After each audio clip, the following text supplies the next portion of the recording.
Hello friend, welcome to फ्रेंडसेट preparation YouTube channel. इस चैनल पर मैं कृष्णा आपके लिए लेके आता हूं एजुकेशनल वीडियो। इस वीडियो में मैं डिस्कस करने वाला हूं क्लास 8 का संस्कृत का क्वेश्चन पेपर, जो कि आपके टर्म 2 एग्जामिनेशन में आने वाला है। डिटेल में जानते हैं कि किस टाइप के प्रश्न आपसे पूछे जाएंगे। मैं एक प्रश्न पत्र यानी क्वेश्चन पेपर को डिस्प्ले करूंगा और सारे प्रश्नों को आपके सामने एक्सप्लेन करूंगा, जिसकी प्रैक्टिस आप एग्जाम से पहले कर सकते हैं, ताकि एग्जाम के लिए आपकी अच्छी प्रिपरेशन हो सके। तो आपका जो क्वेश्चन पेपर है वो कुछ इस टाइप का आएगा, जिसमें पहला प्रश्न कुछ इस प्रकार का हो सकता है कि अधोलिखित पदानाम संधि विच्छेदम व विकल्पस्य चुनित। यानी इस प्रश्न के अंदर जो नीचे आपको शब्द दे रखे हैं, उन पदों को संधि विच्छेद करके आपको इसके उत्तर निकालने हैं। यानी आपको एक शब्द दे दिया गया है और इन शब्द का आपको संधि विच्छेद नीचे दिए गए हैं। आपको सही विकल्प चुन करके ये बताना है कि इस शब्द का सही संधि विच्छेद क्या होगा। शब्द है आपके लिए वृक्षग्रहवासी, दूसरा शब्द है आपके लिए ग्रीष्म ऋतु, और तीसरा है आपके लिए अतीत्वानंदप्रदः। तो इन तीनों शब्दों के लिए आपको सही शब्द चुनना है, सही संधि विच्छेद चुनना है, जिसके लिए आपको हर एक भाग के लिए आपको 1 अंक दिए जाएंगे। तो इसके अंदर 3 शब्द हैं, यानी आप अगर तीनों को सही करते हैं तो आपको 3 अंक यानी 3 मार्क्स आपको दे दिए जाएंगे इस प्रश्न के लिए। उसके बाद दूसरा प्रश्न कुछ इस तरह से है, उपपदे विभक्ति अनुसारम विकल्पेभ्य उत्तराणि चुनित। यानी ये जो आपको नीचे दिए गए हैं पद दे रखे, उपपद दे रखे, इनकी सही विभक्ति को चुन करके विकल्प में से आपको उत्तर लिखने हैं। यानी आपको ये जो वाक्य दे रखा है, उपपद दे रखा है, इसमें आपको सही विभक्ति का चयन करके अपना उत्तर लिखना है। जैसे अब ये पहला है, यहाँ पे आपके पास सह पुत्री गच्छति, तो यहाँ पे इसके आगे क्या आएगा इस खाली जगह पे, उस शब्द का आपको चयन करना है सही विभक्ति के अनुसार। ठीक है। दूसरा आपके लिए है खालिस्तान है परिते वृक्षा संति, तो यहाँ पे आपको सही विभक्ति का चयन करके आपको दोनों रिक्त स्थान को भरना है। एक रिक्त स्थान के लिए आपको 1 अंक दिए जाएंगे। अब 2 रिक्त स्थान है तो आपको 2 अंक दिए जाएंगे अगर आप दोनों सही करते हैं। तो दूसरा प्रश्न जो आपका होगा यह आपका 2 नंबर का यानी कि 2 मार्क्स का हो जाएगा। उसके बाद तीसरा प्रश्न कुछ इस तरीके का है, कोष्ठ का प्रदानाम उचित विभक्ति पदीम विकल्पेक्ष्य चित्वा वाक्येषु रिक्ता स्थानीन पुर्यत।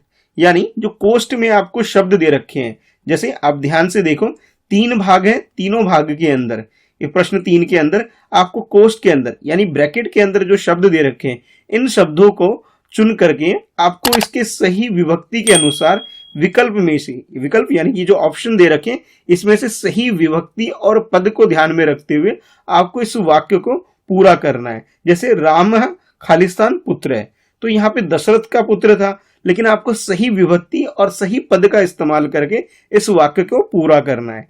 दूसरा है बालके खालिस्तान पश्यति।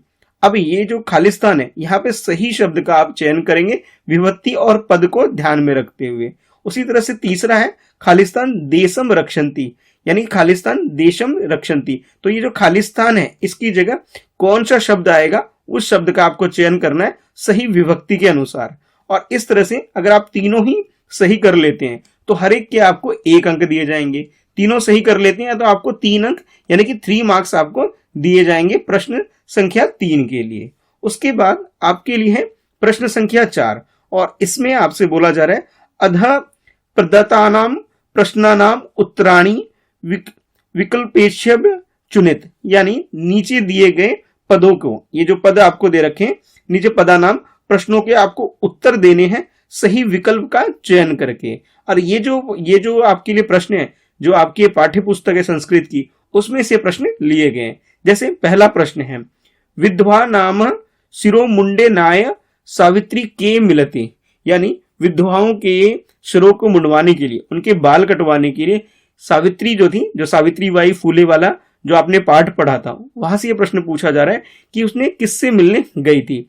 तो आपके पास उत्तर कुछ इस तरह से है, नापिते कुंभकारे कृष्के पंडिते। तो इन चारों में से जो भी आपको सही उत्तर लग रहा है, वो उत्तर का आपको चयन करना है और अपना उत्तर लिख देना है। इसी प्रश्न के अंदर जो दूसरा भाग है, इसमें आपसे पूछा जा रहा है आर्यभटेन क ग्रंथ विरचिते विरचिते, यानी आर्यभट्ट ने किस ग्रंथ की रचना की थी, उस ग्रंथ का आपको नाम बताना है। यानी उन्होंने एक किताब लिखी थी, उस किताब का आपको नाम बताना है। और आपके पास जो विकल्प है वो कुछ इस तरह से है, रघुवंशी है, दूसरा विकल्प है आपके आर्यभट्टिम, और तीसरा विकल्प है आपके पास पंचतंत्रम, और चौथा विकल्प है आपके पास रामायणम। तो इन चारों में से कौन सी किताब आर्यभट्ट जी ने लिखी थी, उस किताब का, उस ग्रंथ का आपको नाम बताना है। दोनों ही प्रश्न एक एक अंक के हैं।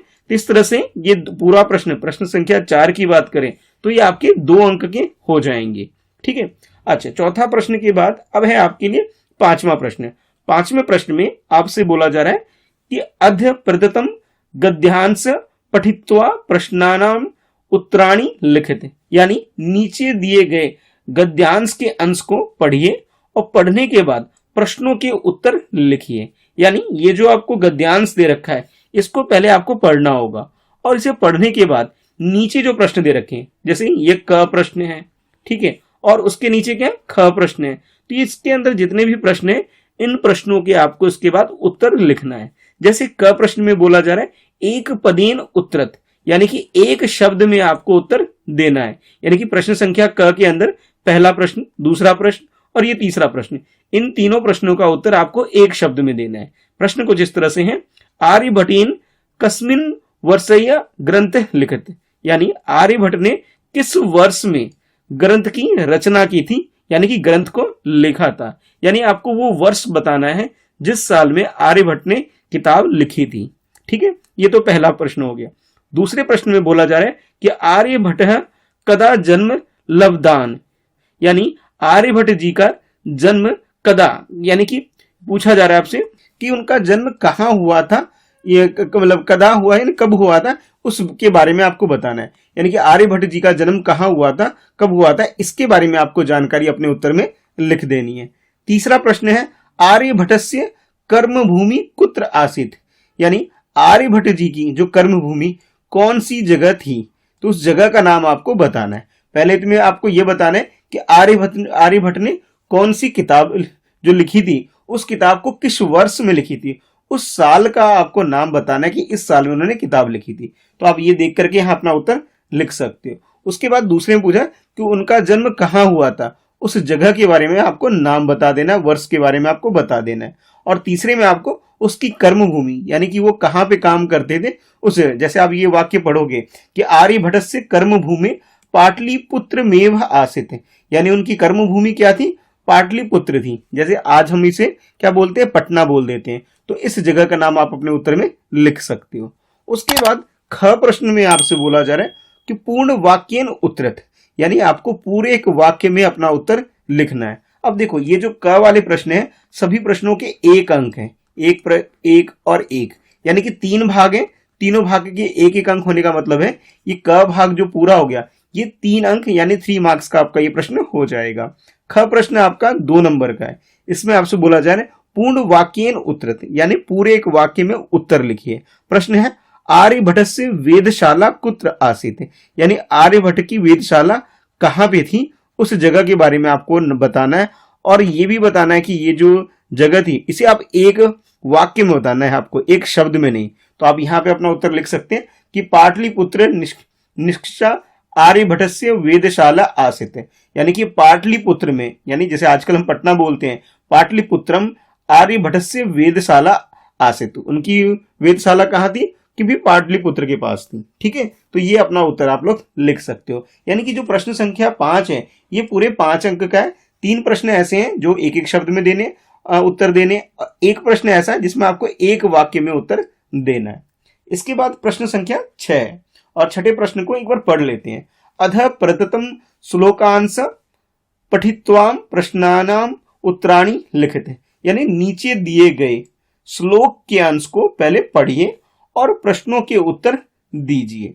तो ये आपको एक श्लोक दे रखा है, इस श्लोक को पहले आप पढ़ोगे, इसका मतलब समझोगे, और उसके बाद जैसे आपको ये प्रश्न दे रखे हैं, जैसे क प्रश्न है एक पदेन उत्तरत, यानी कि एक पद में, एक शब्द में आपको इनके उत्तर देने हैं क प्रश्न के अंदर जितने भी प्रश्न आते हैं।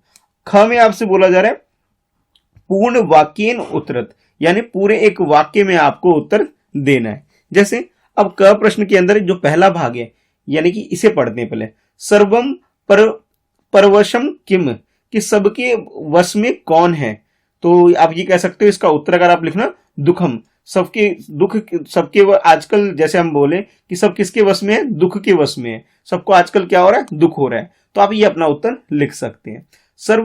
सर्वमात्मा वशम किम, सब किसके वश में रहना चाहते हैं, सब किसको अपना वश में करना चाहते हैं। तो सब लोग सुख के वश में रहना चाहते हैं, सब लोग क्या चाहते हैं, सुख चाहते हैं। तो आप उत्तर लिख सकते हो सुखम। ठीक है, तो एक शब्द में उत्तर हो गया। इसी तरह से कयो लक्षणम विधात, तो ये जो तीनों प्रश्न है, इन तीनों प्रश्न में आप क्या करोगे, एक एक शब्द में उत्तर दोगे। हर एक के लिए आपको 1 अंक दिए जाएंगे, यानी ये 3 प्रश्न आपके 3 नंबर के हो जाएंगे। उसके बाद जैसे यहां बोला जा रहा है कि आपको पूरे एक वाक्य में पूर्ण वाक्येन उत्तर, पूरे एक वाक्य में आपको उत्तर देना है। प्रश्न कुछ इस तरह से, समायेन किम विधात, कि समायेन यानी कि समय किसके विधात है, क्या जानना, क्या समय से हमें क्या पता लगता है। तो आप इसका उत्तर लिख सकते हो सुखम दुखम विधात। ठीक है, तो ये इसका जो उत्तर है आपको एक पूरे एक वाक्य में देना है, जिसके लिए आपको 2 अंक दे दिए जाएंगे। यानी कि प्रश्न संख्या 6 के अगर मैं बोलूं पूरा, तो पूरा 5 नंबर का है। 3 नंबर के तो आपके एक एक शब्द वाले प्रश्न हैं। ठीक है, और जो एक प्रश्न है 2 नंबर का, जिसमें पूरे एक वाक्य में आपको उत्तर देना होगा। उसके बाद प्रश्न संख्या 7 है, जिसमें आपको बोला जा रहा है अध पदतम नाट्य अंशा पठित्वा प्रश्नानाम उत्तराणि लिखित, यानी नीचे दिए गए पद, ये जो आपको पद दे रखे जो कि नाट्य के अंश हैं। ठीक है, एक नाटक है, नाटक का आपको एक अंश दिया जा रहा है, यानी कुछ भाग दिया जा रहा है, और इसे पढ़ के आपको प्रश्नों के उत्तर लिखने हैं। अब प्रश्न कुछ इस तरह से है, जिसके अंदर जोसेफ और वैभव की बातचीत चल रही है। तो इनकी जो बातचीत चल रही है, उस बातचीत को पढ़ करके इनके बीच में जो डायलॉग हो रहे हैं, जो बातचीत संवाद हो रहा है, उसके आधार पर पढ़ने के बाद आपको इन प्रश्नों के उत्तर देने हैं। पहला क में आपसे बोला जा रहा है एक पदेन उत्तरत, एक पद में आपको उत्तर देना है। तो एक एक नंबर के 3 प्रश्न हैं, तो टोटल आप कह सकते हो कि 3 मार्क्स का ये पूरा पोर्शन हो गया। उसके वाला जो ख वाला है, इसके अंदर आपके लिए कि भी एक पूरे एक वाक्य में, जैसे यहाँ बोला जा रहा है पूर्ण वाक्येन उत्तरत, पूरे एक वाक्य में आपको उत्तर देना है, जिसके लिए आपके 2 अंक है। तो कुल मिला के ये 5 अंक का पूरा प्रश्न है। एक एक करके पहले पढ़ लेते हैं प्रश्न है क्या।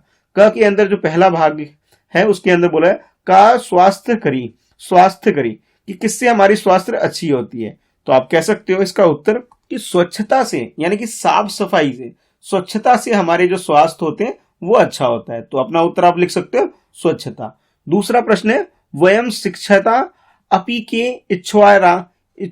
इवाचवाराम, यानी कि हम लोग आजकल पढ़ लिख करके भी शिक्षित लोग किस तरह का व्यवहार करते हैं। तो आप यहाँ पे जैसे भी पढ़ोगे कि शिक्षक लोग जो है, शिक्षित जो लोग हैं, यानी पढ़े लिखे लोग भी हैं, वो भी अशिक्षित लोगों की तरह उनके भाव विचार इस तरह के हो गए हैं कि जैसे साफ सफाई रखनी चाहिए, लेकिन साफ सफाई रखने की जगह हम लोग क्या करते हैं, प्लास्टिक वगैरह कूड़ा करकट इधर उधर फेंक देते हैं। यानी कि पढ़े लिखे होने के बावजूद भी मूर्ख की तरह, यानी कि अशिक्षित लोगों की तरह व्यवहार करते हैं। तो आप ये लिख सकते हो अपना उत्तर इसके अंदर अशिक्षिता, कि अशिक्षित लोगों की तरह व्यवहार करते हैं। उसके बाद तीसरा भाग है, जिसमें आपसे बोला जा रहा है नित्यम कानी स्वच्छानी क्रियंती, कि नित्य कानी स्वच्छानी के, यानी कि आप ये कह सकते हो स्वच्छता के लिए हमें क्या क्या करना चाहिए, क्या क्या नहीं करते हैं, इसके बारे में आपसे पूछा जा रहा है। तो इसका उत्तर आप एक शब्द में लिख सकते हो। और ये जो प्रश्न है ख प्रश्न है, जिसमें आपसे बोला जा रहा है पूरे एक वाक्य में पूर्ण वाक्येन उत्तरत, पूरे एक वाक्य में उत्तर देना है। प्रश्न है अस्माभियम काम प्रति ध्यान न दियति, कि हम लोग किस काम के प्रति ध्यान नहीं देते हैं। तो आप इसका उत्तर यहां लिख सकते हो कि स्व पर्यावरण से स्वच्छता प्रति ध्यानम न दियति, कि हम लोग क्या करते हैं कि पर्यावरण की सुरक्षा के प्रति ध्यान वगैरह नहीं देते हैं। तो एक वाक्य में उत्तर लिखने के लिए बोला जा रहा है, एक वाक्य में आप उत्तर लिख दोगे, जिसके लिए आपको 2 अंक दे दिए जाएंगे। यानी ये जो पूरा प्रश्न है 5 अंक का है, 3 अंक तो आपको एक एक शब्द वाले उत्तर लिखने के हैं, और 2 अंक आपके एक पूरे एक वाक्य में उत्तर लिखने के लिए होगा। ठीक है, उसके बाद अगला है आपके लिए प्रश्न संख्या 8, और इस प्रश्न में आपसे बोला जा रहा है रेखा खंडित पदम आधृत्य प्रश्न निर्माणम कुरुते, यानी कि ये जो रेखा खंडित है, यानी जो अंडरलाइन किया हुआ जो शब्द है,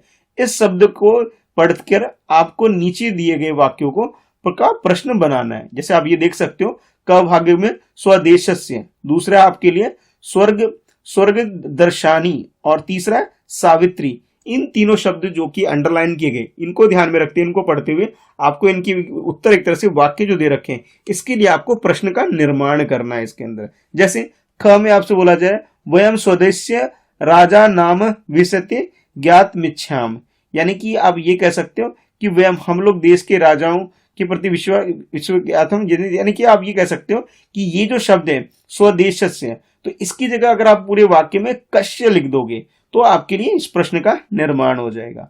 दूसरा ये अतानी राजान राज्यनी ब्रह्माणी स्वर्ग दर्शानी, यानी हम ये जो राज्य है ऐसा है, राज्य देखने में लगता है जिसे हम स्वर्ग का दर्शन कर रहे हैं। तो ये जो स्वर्ग दर्शानी है, इसकी जगह काणी पूरे शब्द में इस शब्द को बदल करके या कहानी लिख देते हो आप, तो ये प्रश्न क्या हो जाएगा, बन जाएगा। उसी तरह से ये साहित्य रचनायाम अपि सावित्र्य महिते, तो सावित्री की जगह क शब्द का अगर प्रयोग, कह शब्द का अगर प्रयोग कर लेते हो तो आपके इसका उत्तर आप लिख सकते हो। उसके बाद प्रश्न संख्या 9 है, और ये जो प्रश्न संख्या 8 है ये आपके लिए 3 मार्क्स का यानी कि 3 अंक का है, जिसके लिए हर एक प्रश्न के लिए आपको एक एक अंक दिए जाएंगे। अब जो 9वां प्रश्न है इसमें आपसे बोला जा रहा है कि श्लोका अंशान मेलते, यानी कि श्लोक के अंश आपको दे रखे, इनको सही से आपको मेल करना है। यानी कि जैसे आप देखो क ख और ग, यहाँ पे श्लोक आधा श्लोक तो क वाले कॉलम में इधर है और आधा ये आधा अंश इधर है, यानी आधा अ की तरफ है, आधा की तरफ, आधा आ की तरफ है। तो इनको सही से मेल करके अपना उत्तर लिखना है, यानी कि इसके अंदर जो मिलान करके अपना उत्तर पूरा जो श्लोक है उसे यहाँ इस तरह से लिख देना है। तो 3 नंबर का है, सभी को अच्छे से मिलान करोगे, सही मिलान करने के आपको 1 अंक एक श्लोक के लिए दिए जाएंगे। तो 3 श्लोक है तो 3 अंक का ये प्रश्न हो जाएगा।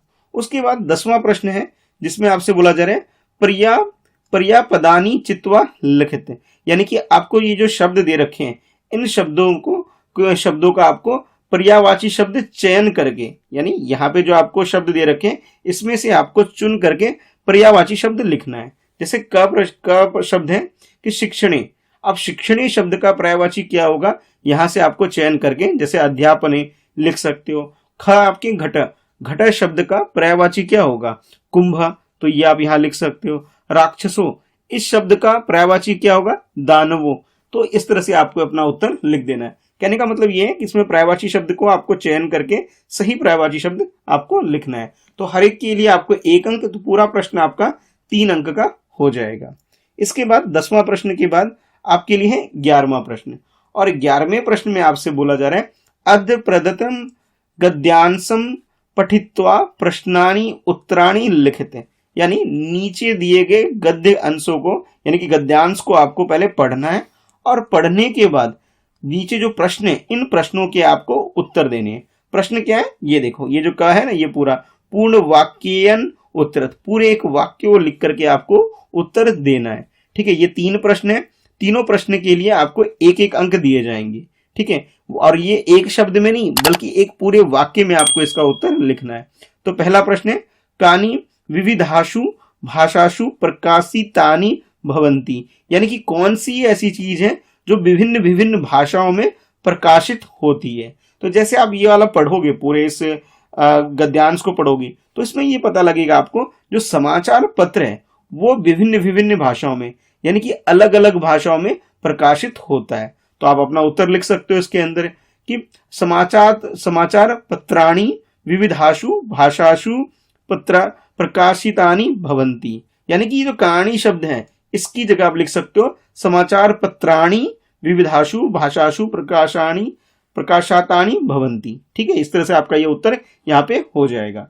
दूसरा प्रश्न है आपके लिए कदा दैनिके समाचार पत्रम गृह गृह आगच्छते, यानी किस समय समाचार पत्र, दैनिक समाचार पत्र रोज की रोज हमारे घर में आता है।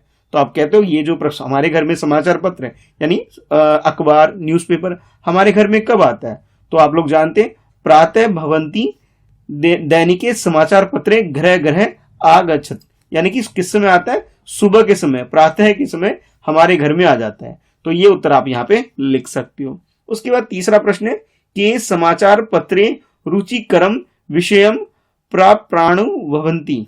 ठीक है, यानी कि समाचार पत्र जो है कौन रुचिकर, किन के लिए इसके अंदर रुचिकर विषय होते हैं, यानी कि समाचार पत्र को पढ़ने वाले लोग कौन होते हैं, कौन इसे रुचि लेकर के पढ़ते हैं, इसके बारे में आपसे पूछा जा रहा है। तो आप इसका उत्तर लिख सकते हो कि किसके लिए रुचिकर है, तो बालका यानी कि बच्चों के लिए, युवा यानी कि युवक यानी जवान लोगों के लिए, वृद्धा बूढ़े लोगों के लिए, गृहिणी यानी कि घर में जो महिलाएं हैं उनके लिए, सर्वे अपि रुचिकरम विषयम अत्र प्रपावंती यानी कि सभी के रुचि के लिए इसके अंदर चीजें प्रकाशित होती है, यानी कि बच्चों के लिए भी, बूढ़ों के लिए भी, जवान के लिए भी, और घर में रहने वाली गृहिणी यानी औरतों के लिए, सभी के लिए कुछ ना कुछ इसमें रुचिकर विषय इसमें एक तरह से छपता है जिसे ये लोग पढ़ते हैं। तो इस तरह से आप इन तीनों प्रश्नों का उत्तर दे सकते हो। हर एक प्रश्न के लिए आपको एक एक अंक दिए जाएंगे और ये जो 11वां पूरा प्रश्न है ये आपके लिए 3 अंक का हो जाएगा। इसके बाद 11वां प्रश्न के बाद आपके लिए है 12वां प्रश्न, जो कि आपके प्रश्न पत्र का ये आखिरी प्रश्न है। इसमें आपसे बोला जा रहा है अद्य प्रथम पदपत्रम चित्रम दृष्ट्वा मंजुषा प्रद्र शब्दानि सहायतायां त्रीणि वाक्यानि संस्कृतेन लिखते, यानी नीचे दिए गए चित्र को देखिए और इसके बाद ये मंजूषा पदानी शब्दानाम यानी कि इसके बाद आपको ये जो शब्द दे रखे हैं इन शब्द की सहायता से तीन वाक्य आपको संस्कृत में लिखने हैं। यानी पहले आप क्या करोगे, इस चित्र को अच्छे से देखोगे, इस चित्र को देखने के बाद ये जो शब्द आपको दे रखे हैं इन शब्दों का प्रयोग करके इनकी सहायता से आपको 3 वाक्य लिखने हैं और ये 3 वाक्य किस में लिखने हैं, संस्कृत में लिखने हैं। ठीक है, और हर एक वाक्य के लिए आपको एक एक अंक दे दिए जाएंगे, यानी 3 अंक का है तो आप कह सकते हो कि ये 3 मार्क्स का आपके ये प्रश्न हो जाएंगे जब आप तीनों वाक्य लिख देते हो। तो इस तरीके से आपका ये प्रश्न पत्र जो है संस्कृत का आने वाला है। उम्मीद करता हूं आपको सारी बातें समझ में आ गई होगी कि सारे प्रश्न अच्छे से क्लियर हो गए होंगे।